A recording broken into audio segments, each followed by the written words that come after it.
قصص الانبیاء علیہم الصلاۃ والسلام ہم پڑھ رہے تھے۔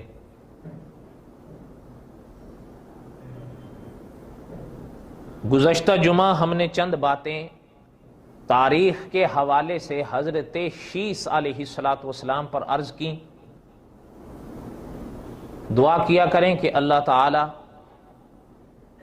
ہم سے، آپ سے، حضور کی امت سے راضی رہے۔ کبھی کبھی ایک انسان کو ایک کام کی توفیق ہوتی ہے، وہ الگ بات ہے، لیکن اس کی قبولیت یہ دوسری بات ہے۔ آپ نے نام سنا ہوگا مولانا سمیع الحق صاحب، ان کے والد ہوتے تھے شیخ الحدیث مولانا عبد الحق صاحب رحمۃ اللہ علیہ، اکوڑا خٹک والے۔ حضرت کے کچھ ارشادات، کچھ فرامین ایک کتاب میں چھپے جس کا نام تھا صحبت با اہل حق۔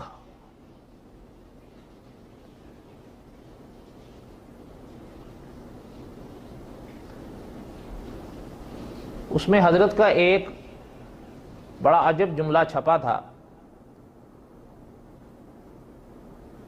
کہ فرمایا اگر اللہ تعالی کی طرف سے کسی کام کی توفیق ہو جائے تو وہ کام جب آپ کر لو تو پھر بھی اللہ تعالیٰ سے دعا کیا کرو کہ اللہ تعالیٰ آپ کی عنایت سے اس کام کی توفیق ہوئی، میں نے کیا، اب میری دعا ہے اللہ کہ میرے اس کام کو قبول فرمائیں۔ اسی موقع پر حضرت نے فرمایا کہ کسی کام کی توفیق ہونا یہ الگ بات ہے اور اس کی قبولیت دوسری بات ہے۔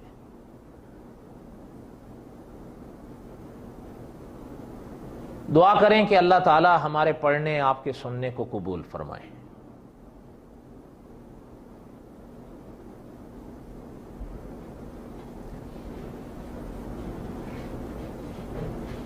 صدیاں گزر گئیں اس دنیا کو، ان گنت لوگ آئے ہیں، جب تک اللہ کو منظور ہوگا آتے رہیں گے، یہ چمن یوں ہی آباد رہے گا، لیکن انادل اپنی اپنی بولیاں بول کر سب اڑ جائیں گے۔ ایک دور تھا ہمارے باپ دادوں کا، اب ہمارا دور ہے،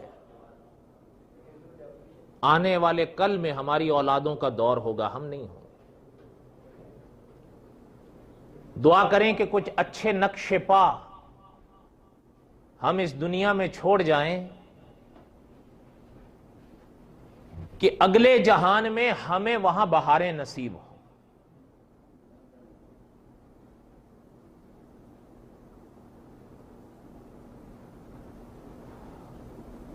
بات عرض کر رہا تھا، حضرت شیس علیہ الصلاۃ والسلام پر چند باتیں ہم نے پڑھی۔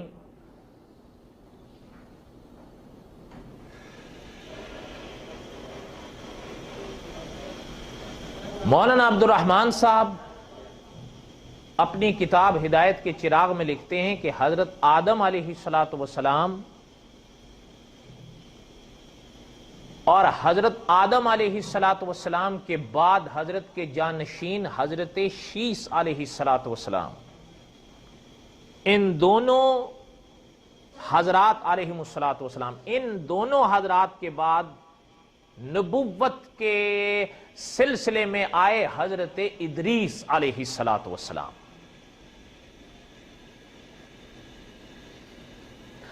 حضرت نے لکھا ہے کہ جو سلسلہ نسب حضرت شیس علیہ الصلاۃ والسلام کا ملتا ہے پرانی کتابوں میں، ان میں 5ویں کڑی پر حضرت ادریس کا نام ہے علیہ السلام۔ اچھا، یہ بات چلتے چلتے عرض کر دوں کہ ان پر اس حوالے سے بڑی لمبی چوڑی ابحاث ہیں علماء میں کہ یہ کب آئے۔ آیا بنی اسرائیل کے زمانے میں آئے، یا حضرت ابراہیم سے یہ پہلے آئے، لیکن بہرحال تسلیم کرنا پڑتا ہے، اور ہم صاحب ہدایت کے چراغ کے مطابق اور مجاہد ملت مولانا حفظ الرحمان سیوہاروی رحمت اللہ علیہ کے مطابق کہ ان دو حضرات نے اور صاحب قصص الانبیاء نے حضرت آدم اور حضرت نوح علیہ السلام کے درمیانے زمانے میں ان کا ذکر کیا، اگرچہ مولانا حفظ الرحمان سیوہاروی رحمت اللہ علیہ نے حضرت نوح کے بعد ان کا ذکر کیا ہے، لیکن بہرحال اختلاف کا اظہار ضرور کیا ہے۔ اس لیے ہم صاحب ہدایت کے چراغ اور قصص الانبیاء کے مطابق حضرت نوح علیہ السلام سے پہلے اور حضرت شیس کے بعد ان کا ذکر کر رہے ہیں۔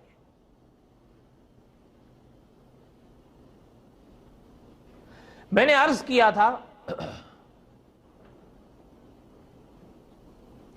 حضرت شیس علیہ السلام تو خدا کے وہ نبی گزرے جن کا ذکر قرآن پاک میں نہیں، نام بھی نہیں ہے، لیکن بہرحال تاریخ کے پرانے پنے یہ ضرور بتاتے ہیں کہ حضرت شیس حضرت آدم کے جانشین گزرے ہیں، اور ان پر کئی باتیں ہم نے پڑھی۔ حضرت شیس علیہ السلام کے بعد آئے حضرت ادریس علیہ السلام، لیکن حضرت ادریس علیہ السلام خدا کے وہ نبی ہیں جن کا ذکر اللہ تعالیٰ نے قرآن پاک میں کیا ہے۔ زیادہ تفصیلات تو نہیں بتائیں، لیکن نام بھی بیان فرمایا اور ذکر بھی بیان فرمایا۔ آپ سب جانتے ہیں خدا کے نبیوں میں خدا کے کئی ایسے نبی آئے جن کے ذکر اللہ تعالیٰ نے کلام پاک میں کیے ہیں،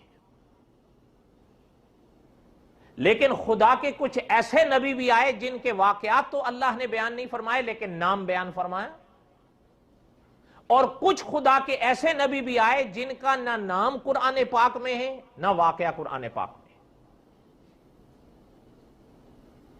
اچھا، ان میں سے کئی حضرات کے احادیث طیبہ میں مل جاتے ہیں نام یا واقعات، اور کئی ایسے ہیں کہ جن کے نام یا واقعات کلام پاک اور احادیث طیبہ میں تو نہیں ہیں لیکن تاریخ کی کتابوں میں مل جاتے ہیں۔ ہاں، یہ اگلی بات ہے کہ اس پر پھر جو محققین کے فیصلے ہوتے ہیں۔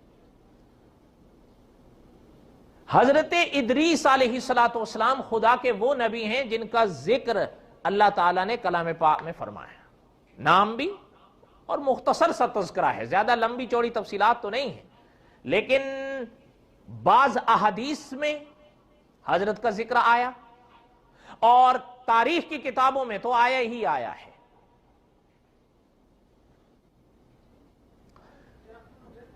ماجرا یوں علماء نے لکھا ہے، واقعات علماء نے یوں لکھے ہیں کہ جب حضرت شیس علیہ السلام اس دنیا سے پردہ فرما گئے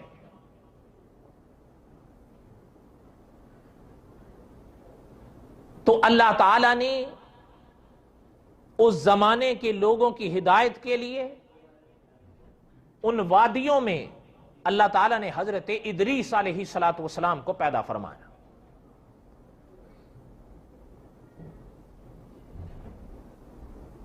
بعض علماء یوں لکھتے ہیں کہ حضرت ادریس علیہ السلام بابل میں پیدا ہوئے۔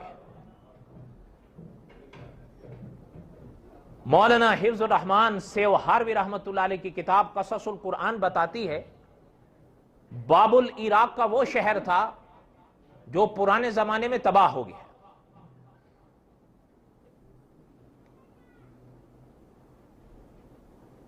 بابل میں حضرت ادریس علیہ السلام کی پیدائش بعض مورخین نے لکھی، اور حضرت ادریس علیہ السلام ان وادیوں میں خدا کے پیغام کو پہنچانے لگے۔ حضرت وجدی حسینی رحمت اللہ علیہ اپنی کتاب ہندوستان اسلام کے سائے میں لکھتے ہیں کہ حضرت ادریس علیہ الصلوۃ والسلام کے ذمے اللہ تعالیٰ نے یہ بات لگائی تھی کہ حضرت آدم علیہ الصلوۃ والسلام کی ہی شریعت کو آگے چلائیں، اسی شریعت پر عمل کی لوگوں کو دعوت دیں۔ اور حضرت ادریس علیہ الصلوۃ والسلام نے جو محنت کی اپنے لوگوں پر نا، جن کی طرف اللہ نے حضرت کو بھیجا تھا، لیکن اس کے باوجود کتابیں بتاتی ہیں کہ حضرت ادریس کی بات کو جنہوں نے مانا وہ بڑے تھوڑے تھے، اکثریت دوسری طرف رہی جو ابلیس کے پیچھے چل نکلے۔ اچھا ایک بات ذہن میں رکھا کریے گا، کبھی کبھی کہا جاتا ہے نا کہ یہاں زیادہ ہیں وہاں زیادہ ہیں، پتہ چلتا ہے یہ زیادہ ہونا کوئی دلیل نہیں ہوتی صداقت کی۔ حضرت ادریس کے پیچھے جو آئے وہ زیادہ تھے یا دوسرے والے؟ انشاءاللہ ہم وہ آگے پڑھیں گے، لیکن ذکر میں کرتا چلوں، حضرت نوح علیہ الصلوۃ والسلام کی کشتی میں جو سوار ہوئے وہ پار ہوئے، جو نہیں ہوئے وہ غرق ہوئے۔ حضرت نوح علیہ السلام کی کشتی میں کتنے سوار ہوئے تھے؟ نہیں پتا؟ ہاں۔ اب کیا تعداد ہے یہ؟ پوری قوم کے مقابلے میں کیا تعداد ہے یہ؟ اور باقی گئے سب۔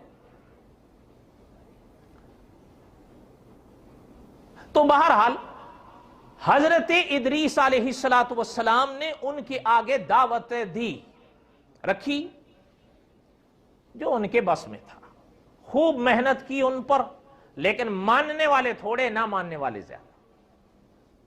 اچھا ایک چیز سنتے چلے جائیں، یہ حضرت ادریس علیہ الصلوۃ والسلام کے واقعات کچھ اختصار کے ساتھ کتابوں میں ملتے ہیں، کلام پاک میں تو میں نے ذکر کیا، بڑا تھوڑا سا ان کا ذکر ملتا ہے، بہت تھوڑا سا۔ جیسے کلام پاک میں اللہ تعالیٰ نے فرمایا وَاذْكُرْ فِي الْكِتَابِ إِدْرِيسَ إِنَّهُ كَانَ صِدِّيقًا نَبِيًّا۔ اچھا پھر دوسرے مقام پر بھی اللہ نے فرمایا وَإِسْمَاعِيلَ وَإِدْرِيسَ وَذَا الْكِفْلِ كُلٌّ مِّنَ الصَّابِرِينَ۔ اچھا تاریخ اور احادیث کی کتابوں میں ایک ذکر آتا ہے، اور خاص کر تاریخ کی کتابوں میں، کہ کچھ علم ایسے ہیں جن کی بنا اس دنیا میں حضرت ادریس نے ڈالی۔ مثلا اپنے ضمیر کی بات کو اوراق پر منتقل کرنا، لکھنا، یہ مورخین لکھتے ہیں، دوسرے علماء نے بھی ذکر کیا کہ اس کی ابتدا دنیا میں سب سے پہلے حضرت ادریس نے کی ہے علیہ الصلوۃ والسلام۔ قلم سے لکھنے کی ابتدا یہ حضرت ادریس کا فن تھا، یہ حضرت ادریس کا ہنر تھا، یہ حضرت ادریس کا علم تھا، باقی سارے ان کے پیچھے چل کے آئے ہیں۔ پتہ چلتا ہے کوئی نہ بھی مانے، انجانے میں وہ عمل ضرور کرتا ہے۔ یہ الگ بات ہے کہ انما الاعمال بن، حضرت ادریس علیہ الصلوۃ والسلام۔ اچھا چلتے چلتے ایک بات یاد آئی، آپ نے ایک نام سنا ہوگا علم رمل، نام سنا ہے؟ نہیں سنا؟ سوچ لیں پھر مجھے بتائیں۔ چلو جب تک آپ سوچو گے تب تک تو جمعے کا وقت ہو جائے گا۔ علم رمل،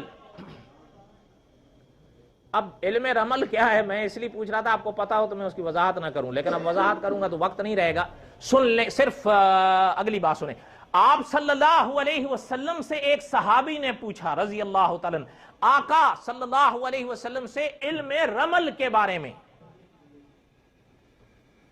آپ صلی اللہ علیہ وسلم نے فرمایا کہ علم رمل وہ علم تھا جو اللہ نے اپنے ایک نبی کو بخشا تھا، اللہ نے اپنے ایک نبی کو بخشا تھا۔ اچھا اس کے بعد بھی اگلی کچھ وضاحت حدیث میں آتی ہے، لیکن موقع نہیں ہے، بس خالی تھوڑا سا سنیں۔ یہاں تو آپ صلی اللہ علیہ وسلم نے ایک نبی کا لفظ بیان فرمایا، محدثین نے شرح میں لکھا ہے کہ یہاں جو آپ صلی اللہ علیہ وسلم نے ایک نبی کا بیان فرمایا ہے، نام نہیں لیا، لیکن علماء محدثین لکھتے ہیں کہ ان سے مراد حضرت ادریس ہی تھے علیہ الصلوۃ والسلام۔ پتہ چلتا ہے کہ اللہ تعالیٰ نے حضرت کو بڑے علوم بخشے تھے، حتیٰ کہ آپ نے سنا ہوگا علم طب، علم طب سمجھتے ہیں؟ علم طب اس کی بھی ابتدا علماء مورخین نے لکھی ہے کہ اس کی ابتدا بھی حضرت ادریس سے ہوئی ہے۔ اچھا، علم فلکیات جن پر بسا اوقات کچھ لوگوں کو بڑا ناز ہوتا ہے، علماء لکھتے ہیں کہ اس علم فلکیات کو سب سے پہلے جنہوں نے دنیا میں تعارف کرایا ہے وہ حضرت ادریس ہی تھے علیہ الصلوۃ والسلام۔ اچھا، یہ باتیں تو تھی نا علوم کی۔ اب کیونکہ یہ چیز یاد رکھیں، ہمارے بعض اکابر نے فرمایا ہے کہ یہ بات آپ کے اور ہمارے عقیدے سے جڑی ہوئی ہے کہ اللہ تعالی جن کو نبوت کا تاج بخشتے ہیں وہ پوری دنیا میں علم کے لحاظ سے سب سے بلند ہوتے ہیں۔ یہ نہیں ہے کہ دوسرے ہو جائیں گے۔ نبوت تو ایسی طاقت، ایسی قوت کا نام ہے۔ بلکہ چلتے چلتے ایک بات عقیدے کی بھی عرض کر دوں، مناظر ختم نبوت مولانا منظور احمد چنوٹی رحمت اللہ علیہ فرمایا کرتے تھے کہ اگر خدا کے نبی کہیں کہ آسمان ہمارے قدموں کے نیچے ہے اور ہمیں زمین نظر آ رہی ہو تو ہم کہیں گے کہ ہماری نظریں خطا کر رہی ہیں، واقعہ ہی جو خدا کے نبی نے کہا ہے وہی صحیح ہے۔ نبوت تو اس طاقت کا نام ہے، یہ یاد رکھیے گا۔ اسی لیے ہمارے علماء دیوبند کا فیصلہ یہ ہے کہ عقیدہ کبھی اگر مگر سے حل نہیں ہوتا، عقیدے کے لیے ٹھوس ثبوت چاہیے ہوتا ہے۔ حضرت ادریس علیہ السلام کی بات عرض کر رہا تھا، علماء نے لکھا ہے کہ یہ تو تھی نا باتیں علوم کی، اب ذرا عبادات کے حوالے سے سنیں جو حضرت کے بارے میں ملتا ہے کہ علماء نے لکھا ہے کہ حضرت ادریس علیہ السلام جب خدا کی عبادت کرتے تھے ایک دن میں خدا کی باقی جتنی مخلوق کا عمل ہوتا تھا تنہا حضرت ادریس کا ہوتا تھا۔ امام ابن کثیر رحمت اللہ علیہ ایک بڑی عجیب بات لائے ہیں اپنی تفسیر کی کتاب میں کہ پرانی کتابوں میں یہاں تک بھی فرمایا گیا کہ حضرت ادریس کو باقاعدہ اطلاع دی گئی کہ جتنی اور خدا کی مخلوق ہے ان کے جتنے عمل ایک روز میں آسمان پر چڑھتے ہیں وہ پوری مخلوق ایک طرف، آپ ایک طرف۔ پتہ چلتا ہے آپ کو اور ہمیں بھی انبیاء کی ان سنتوں پر عمل کرنا چاہیے یا نہیں کرنا چاہیے؟ عبادات کرنی چاہیے یا فقط سوئے رہنا چاہیے؟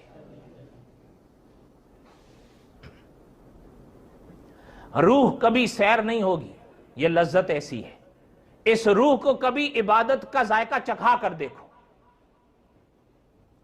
روح کبھی روٹی سے راضی نہیں ہوگی، روح کبھی پانی سے سیر نہیں ہوگی، اس کو خدا کی یاد چاہیے، اس کو عبادت چاہیے۔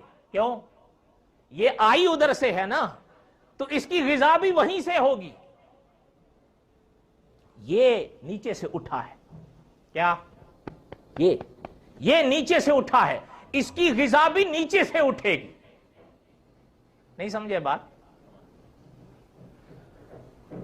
حضرت ادریس علیہ السلام کے بارے میں اکابر نے فرمایا کہ یہ حال، اچھا جب یہ موقع آیا تو حضرت ادریس علیہ السلام کے حوالے سے اکابر نے لکھا ہے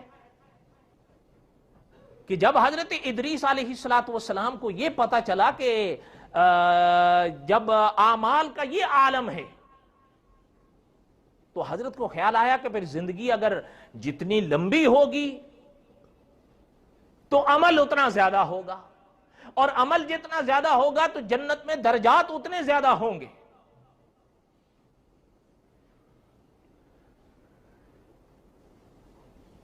علماء نے لکھا ہے کہ حضرت ادریس علیہ السلام کے پاس ایک فرشتہ آتا تھا، یہ پرانی کتابوں کے حوالے سے علماء نے لکھا ہے، حضرت کعب احبار رحمت اللہ علیہ کے حوالے سے، صاحب قصص الانبیاء نے بھی اس کو ذکر فرمایا، اور فرمایا یہ کہ ایک موقع پر حضرت کعب احبار رحمت اللہ علیہ سے پوچھا گیا تھا کہ حضرت یہ جو کلام پاک میں اللہ تعالیٰ نے سورت مریم میں حضرت ادریس علیہ السلام کے ذکر میں جو فرمایا ہے نا وَرَفَعْنَاهُ مَكَانًا عَلِيًّا، اس کا معنی کیا ہے؟ حضرت نے فرمایا، پہلے واقعہ سنیں، باقی بات بعد میں عرض کروں گا۔ فرماتے ہیں کہ حضرت ادریس علیہ السلام کے ایک دوست تھے فرشتہ، ان سے باتیں حضرت کی ہوتی تھیں۔ ایک دن انہوں نے پوچھا، یعنی حضرت ادریس نے پوچھا علیہ السلام کہ بات ایسی ہے کہ جو مجھے میرے اعمال کے بارے میں پتا چلا ہے، تو جو ہے نا ملک الموت، ان سے آپ ذرا میرے لیے پوچھو میری زندگی کتنی باقی ہے، یا اس کو کوئی آگے پیچھے بھی کیا جا سکتا ہے۔ ان فرشتے نے فرمایا کہ حضرت یہ تو مجھے پتا نہیں کہ اللہ تعالیٰ نے یہ اجازت حضرت کو دی ہے کہ نہیں، اور یہ سلسلہ تو انہی کے پاس ہے، اس لیے ہاں البتہ میں پوچھ ضرور سکتا ہوں۔ اچھا، حضرت ادریس نے فرمایا پھر آپ پوچھ کر بتاؤ۔ انہوں نے فرمایا کہ آپ آ جاؤ، میں آپ کی ملاقات کرا دیتا ہوں۔ تاریخ کی وہ کتابیں بتاتی ہیں کہ ان فرشتے نے حضرت ادریس کو اٹھایا، حضرت کعب احبار رحمۃ اللہ علیہ کا حوالہ تو یہ ہے، اور انہوں نے آسمان پر لے جانا شروع کیا حضرت ادریس کو۔ وہ فرماتے ہیں کہ یہ جو اللہ نے فرمایا ہے نا کہ وَاذْكُرْ فِي الْكِتَابِ إِدْرِيسَ إِنَّهُ كَانَ صِدِّيقًا نَبِيًّا وَرَفَعْنَاهُ مَكَانًا عَلِيًّا، وہ فرماتے ہیں اس آیت کا معنی یہی ہے جو تم سن رہے ہو، کہ اٹھایا، ایک آسمان، دوسرا آسمان، تیسرا آسمان، چوتھے آسمان پر جا نکلے۔ وہ فرماتے ہیں یہ جو اللہ فرما رہے ہیں وَرَفَعْنَاهُ مَكَانًا عَلِيًّا، ہم نے انہیں بلندی پر اٹھایا ہے، اس کا معنی وہ یہ کرتے ہیں۔ اچھا، جب وہ فرماتے ہیں جب چوتھے آسمان پر پہنچے تو فرشتے نے ملک الموت سے ملاقات کی، یہ جا رہے تھے وہ آ رہے تھے، گویا آپ یوں سمجھیں، یا وہاں پر مل گئے ان کو۔ جب ملے تو ان فرشتے نے کہا بھئی حضرت مجھے آپ سے ایک بات پوچھنی ہے۔ تو ملک الموت علیہ السلام نے فرمایا کہ پوچھو۔ کہنے لگے کہ حضرت ادریس علیہ السلام ایک بات آپ سے پوچھنا چاہتے ہیں۔ حضرت نے فرمایا وہ کیا؟ کہ وہ پوچھنا چاہتے ہیں کہ کیا آپ جانتے ہیں حضرت ادریس کی عمر کتنی باقی ہے، یا آپ اس میں کچھ آگے پیچھے رد و بدل کر سکتے ہیں؟ جب ان فرشتے کی اس بات یہاں تک پہنچی تو صاحب قصص الانبیاء لکھتے ہیں کہ حضرت جو تھے نا اپنا اسرائیل علیہ السلام، ملک الموت جنہیں کہا جاتا ہے، وہ فرمانے لگے کہ پہلے میاں مجھے یہ بتاؤ کہ حضرت ادریس ہیں کہاں؟ وہ کہنے لگے میرے ساتھ ہیں، میرے ساتھ ہیں، یہ ہیں۔ اب وہ علماء فرماتے ہیں کہ پر کھولا فرشتے نے تو حضرت ادریس ظاہر ہو گئے۔ اچھا، حضرت ادریس جب ظاہر ہوئے تو صاحب قصص الانبیاء لکھتے ہیں کہ فضاحک حضرت ملک الموت ہنس دی۔ تو حضرت ادریس تو خاموش رہے، لیکن ان فرشتے نے جو حضرت ادریس کے دوست تھے انہوں نے فرمایا آپ ہنس کیوں رہے ہیں؟ علماء نے لکھا ہے کہ ملک الموت نے فرمایا بھئی میں ہنس اس لیے رہا ہوں کہ میرے اللہ نے یہ پیغام دیا تھا کہ آج آپ نے حضرت ادریس کی روح کو چوتھے آسمان پر قبض کرنا ہے، اور میں یہی سوچ رہا تھا کہ وہ ہوگا کیسے، وہ زمین پر رہتے ہیں، حکم چوتھے آسمان کا ہے، وہ آئیں گے کیسے؟ لیکن جب یہاں نظارہ دیکھا ہے تو خدا کا فرمان سمجھ آ گیا ہے۔ وَاذْكُرْ فِي الْكِتَابِ إِدْرِيسَ إِنَّهُ كَانَ صِدِّيقًا نَبِيًّا۔ اللہ فرماتے ہیں قرآن پاک کے نور میں ذرا میرے ادریس کا چہرہ دیکھو علیہ السلام، اِنَّهُ كَانَ صِدِّيقًا نَبِيًّا، بے شک وہ بڑے سچے نبی تھے۔ وَرَفَعْنَاهُ مَكَانًا، اور دوسرے مقام پر اللہ نے فرمایا وَإِسْمَاعِيلَ وَإِدْرِيسَ وَذَا الْكِفْلِ كُلٌّ